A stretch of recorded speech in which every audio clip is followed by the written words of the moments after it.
بسم الله الرحمن الرحيم والسماء ذات البروج واليوم الموعود وشاهد ومشهود قتل أصحاب الأخدود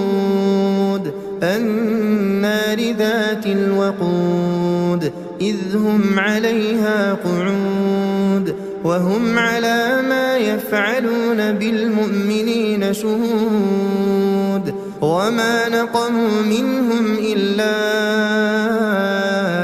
أن يؤمنوا بالله العزيز الحميد الذي له ملك السماوات والأرض والله على كل شيء